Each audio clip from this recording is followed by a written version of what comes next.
ಒಳ್ಳೆ ಬೆಂಕಿ ತರ ಮಾಡಿದ್ದಾರೆ. ಎಲ್ಲಿ ನೋಡ್ರು ಬರೀ ಬೆಂಕಿನೇ ಕಾಣಿಸ್ತಾ ಇದೆ.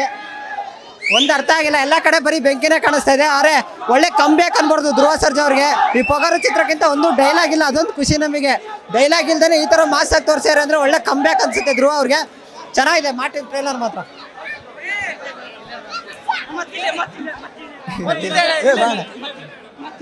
ಇದು ಜಸ್ಟ್ ಜಾತ್ರೆ. ಅಕ್ಟೋಬರ್ 11 ಮಾರ್ಟಿನ್ ಯಾತ್ರೆ. ಕನ್ನಡ ಇಂಡಸ್ಟ್ರಿ ಎಕ್ಸ್ಪೆಕ್ಟ್ ಮಾಡಿರಬಾರ್ದು, ಆ ಲೆವೆಲ್ಗಿದೆ. KGF ಬಿಟ್ರೆ ನೆಕ್ಸ್ಟ್ ಲೆವೆಲ್.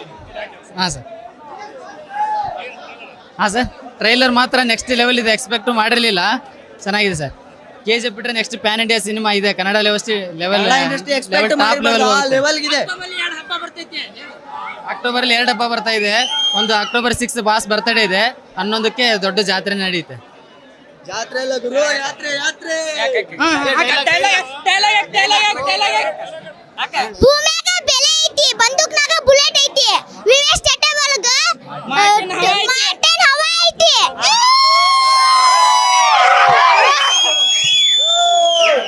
ಜೈ ಧ್ರುವ ಬಾಸ್. ಮಗ ಫೋನಿಗೆ ಹಾಕ್ತಾರೆ ಪೌಚು, ಧ್ರುವ ಮೂವಿ ಮಾತ್ರ ಗಿಚ್ಚು. ದೇವ್ರಿಗೆ ಅಲಂಕಾರ ಮಾಡಕ್ ಬೇಕು ಹೂವ. ಇವರೇ ನಮ್ಮ ಮನೆ ದೇವ್ರು ಧ್ರುವ. ಜೈ ಆಂಜನೇಯ. ಡೈಲಾಗ್ ಕಿಂಗು ನಮ್ ಧ್ರುವ ಅಣ್ಣ. ಮಾರ್ಟಿನ್ ನೋಡಿದ್ರೆ ಮಸ್ತ್ ಅಣ್ಣ. ಟ್ರೈಲರ್ ಈ ರೇಂಜ್ಗೆ ಮೂವಿ ಮಾತ್ರ ಮೈಸೂರಲ್ಲ ಬಾಸ್, ದಸರಾ ಬೆಂಗಳೂರಲ್ಲಿ ಮಾರ್ಟಿನ್ ಬರ್ಲಿ, ಅವಾಗ ಕ್ರಿಯೇಟ್ ಮಾಡ್ತೀವಿ ಫ್ಯಾನ್ಸ್ಗಳು. ಜೈ ಧ್ರುವ ಬಾಸ್, ಲವ್ ಯು.